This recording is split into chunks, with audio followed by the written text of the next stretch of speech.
So this is a custom-made trunk, as I mentioned, out of a 51 Vauxhall roof. So everything on this car is steel. There's no fiberglass anywhere.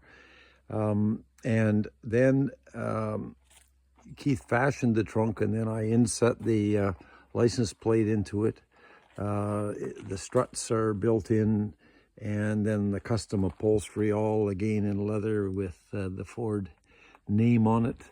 And then the fuel cell in underneath these awards that we've won over the years. And it has rollover valves. It has all kinds of safety switches in it if there was ever an untoward event. And then LED lighting in the trunk with these this switch. And then there's a lock system in the car that unlocks the trunk electrically, and there's a manual external lock, and the same is true for the doors, so that you can't get locked out.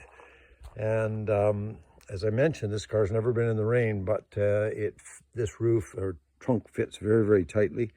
And so when this was done, I'm making the quantum assumption that it really is a dry trunk if ever you got caught in rain. But I've never been in rain, so I can't testify to that.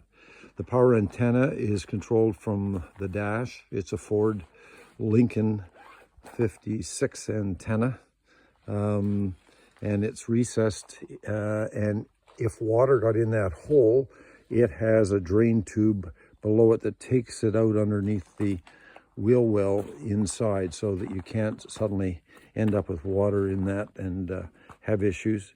And I think I've shown you the inner fenders. When we redid when we did the metal on this car, all the metal in the trunk was refashioned and rebuilt with proper ribs in it, and so were the floors. It has a bitchin' firewall in it that somebody obviously started to put a big block Chevy in, and I changed direction. Now, the other thing I neglected to mention was this is a LeBaron Bonney top. This is the tonneau cover. This is my configuration for attaching it, which is basically to run leather strips down to the horizontal bar of the roll bar system, which is attached to the frame.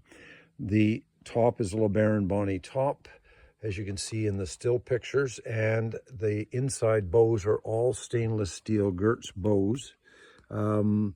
So you can see the stainless steel here, and all new.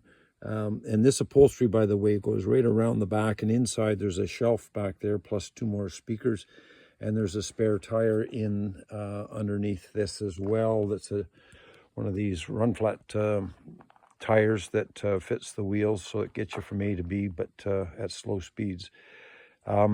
So these roll bars are attached to the car. They provide integral strength to the car from side to side, because, as you know, convertibles don't have a roof to tie everything together. At the same time, when we were building this, there is a horizontal large channel that runs front to back here, so that if ever you were broadsided, you have some protection, again attached to the horizontal bar from the roll bars. And at the same time, in the front A-pillars, we have 1-inch steel square rods running down the A-pillar all the way down to the bottom into the frame area and bolted to the frame. So it just provides a little more rigidity and stability if anything untoward were to happen.